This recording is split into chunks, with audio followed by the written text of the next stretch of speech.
NBA fans, welcome back to my channel. Jordan versus LeBron.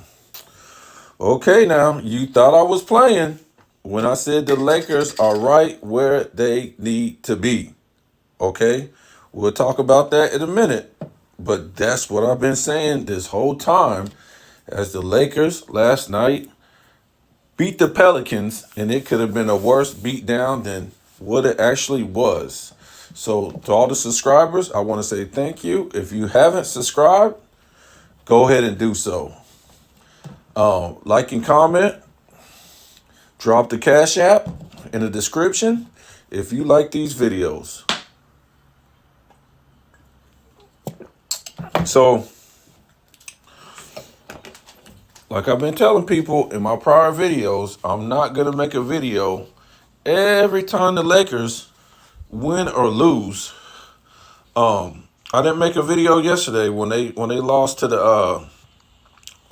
Denver, and I think a lot of people made videos about that, and it was a crucial video because the way things played out, and Kobe wasn't too honored by what the Lakers did that night after he was honored for his statue, and LeBron didn't show up. So let me explain a little bit about what's going on. And I've said this in the past that this is all about publicity. It's all about selling ratings. So the more dysfunction you have, the more you have to talk about. So what I'm talking about here is obviously you need ratings. So for the Lakers probably to be like in the number 5 spot right now or number 3 spot, which trust me, they could. It wouldn't be good for like ratings and controversy and all these things that is going to fuel the NBA today, because the NBA isn't selling based on the play on the court, because the play on the court is boring. It's boring. There's no defense. There's no fundamentals. There's no traps. There's no real pick and rolls. There's no big man in the post. You got two okay big men for the era. Don't tell me how good Joel Embiid is and how good Luka is in an era where there's no defense. Okay, there's no defense. So, and there's no other great big man to even defend them. So they're great in this era, but don't put them in the 80s. Don't put them in the 90s. Don't put them in the 60s where there's no defense in this era. You just can't do that. And that's what these guys got to do on ESPN and all these other networks and these debate shows. They got to compare what isn't comparable. You just can't. You can't compare. It's like, okay, you're trying to compare workers from the 60s to workers today. When I talk about like labor workers and construction workers and people who build houses, it's just not the same. People back in the 60s, maybe in the 50s, and I've talked to these guys, they were building houses, building commercial buildings, whatever, with straight hand tools. Okay, I know they got hand tools today, but I'm just saying they got machine tools also. So the bulk of your building is going to be off of machine tools today. You just can't compare eras. You can't be like, oh, okay, this guy has to wear a harness on the roof, and this guy doesn't have to wear a harness on the roof, and the guy that has to wear a harness, he has to wear a rope, and the guy over here, he doesn't have to wear nothing at all. And then you say, oh, this guy over there with no harness and no rope on the roof, he's just a faster guy. He's just a better guy and all this stuff. So it's obvious the guy with the harness and rope, he's going to be slowed down because he's got, obstacles in his way. And this is the dumb teaching that they try to give us today. I mean, and try to make us believe it. And only dummies would actually believe this. And then you get these fans, like LeBron fans, what they do, because when reality sets in on them, all they can do is now antagonize about situations, about lies. So, for instance, they'll say Jordan couldn't get a playoff series win until Pippen came. Okay, that is true, but Give us Pippen's numbers that put Jordan over the top. Okay, so they'll antagonize you with that every day for the last what 10 years. They've been saying the same thing, which we know that isn't true because, in a sense, because Pippen only averaged 7 points per game when he came into the league, and he was a bench player, and then he only averaged 10 points per game in a playoff series, and Jordan had to score even more to get his first playoff series win. Okay, so it wasn't because of Pippen.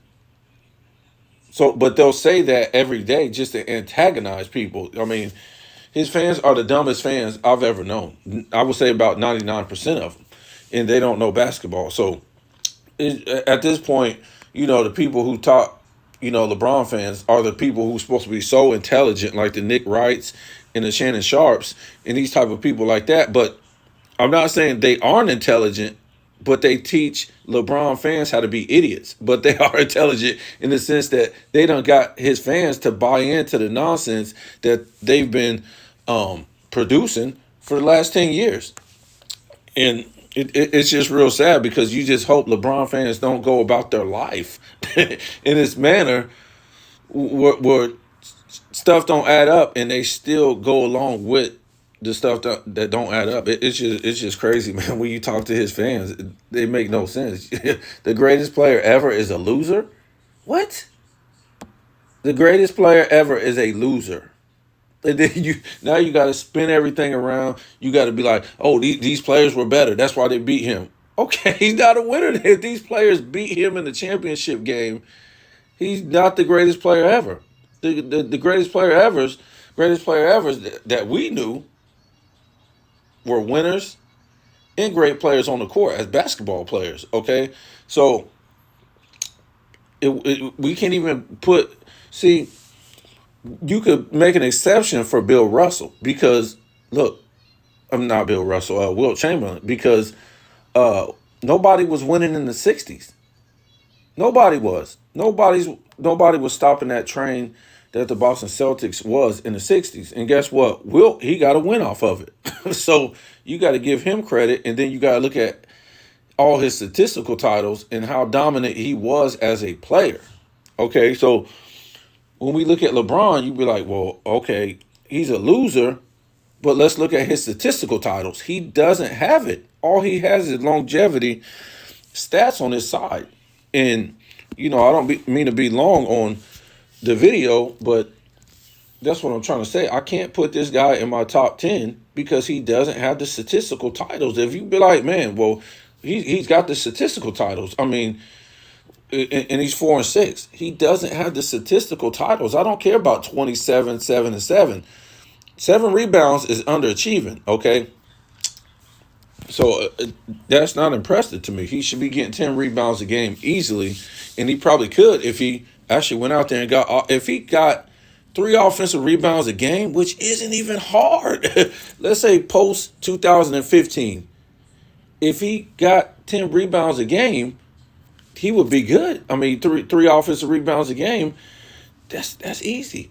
Who's gonna challenge him? Okay, but he's lazy. He doesn't want to do it. He wants to be the guy getting an outlet pass to him. He wants to be some fake Magic Johnson that he isn't. If you a lot of kids, they done heard about Magic Johnson. Magic Johnson, Magic Johnson. Well, you can go watch his games or you can go watch his highlights. And when you go watch Magic Johnson highlights, you never see nothing like that again. Nothing. It gives you chill bumps. Nobody runs the court in the offense like Magic Johnson. It just ain't gonna happen again. You just never see a guy like that. It just don't happen, especially at that height. And you know, to all the young people, I'm sorry. Some things will never come around again. Maybe they will. But what happened in the 90s, what happened in the 80s, as far as music, movies, even in the early 2000s, what happened in sports, music, movies, it's over. I mean, you'll never see that stuff again. I don't know why, but it's not, it's just not the same. we got social media, and that's it. That's all they're gonna give you. There's no good, no more good music, movies, sports, all that stuff. Everything is either bad or just average. There's no more good nothing for some reason, and a lot of youngsters, they they won't accept that they missed a lot of good stuff back in those days. So that's just what it is. Until this world changes, I really don't know what to say. But um, so let's go ahead and get into this. The Lakers, yeah, look, let's look at this. The Lakers beat the Pelicans, and the Pelicans are like in the seventh seed right now. So I keep trying to tell people the Lakers are right where they need to be. The Pelicans let the Lakers get 50 points in the second quarter, and it was pretty much over by then. I mean, can we get Zion out of the league? This guy doesn't play no defense. Yes, he had 30 points. I don't care, but he only averages like 22 for the season or some garbage like that, and he never shoots threes. He was 0 for 0 from three. Like, really? I'm kind of shocked he even got 9 rebounds. Um, Ingram, he just not never going to be a superstar. These guys, whose team is this? Whose team is it? McCollum's? Is it Zion? I mean, what's going on here? And you can see why LeBron put him off the team, because this guy could never be like a number two punch. He just isn't consistent. And McCollum, you can see why they got him off the. Where was he, at the Blazers or something like that when they traded him? He just ain't that dude where he's like consistent. And but you look down here and you look at the Lakers. Look how deep this team is. You got Davis, Hachimura, James, Russell, Reeves. All these guys can give you 20 to 35 to 40 points a night. And then you got Prince. He wasn't even starting. He was on the bench. Christian Wood, Jared Hayes, I think that's his name. I mean, this team is deep. The team, what are we talking about right here? So they're right where they need to be. Okay, so they can, right here at the bottom, where they can cause all this controversy. People can make money off of ratings, off of their YouTube platinum, off the platform, and all this stuff. It's better that they're on the bottom, because at the end of the year, you're gonna see them rise up all the way until like the fifth, sixth seed. Okay, because like I said, even if they stay in the play-in, I'm gonna ask you again. Do you believe Dallas can beat the Lakers? Dallas is in number 8, Pelicans number 7, Sacramento number 5, Phoenix number no Sacramento number 6, Phoenix number 5, Denver number 4, Lakers number 3, or Clippers number 3, OKC number 2, and Minnesota number 1. Now, we already went over this in a video.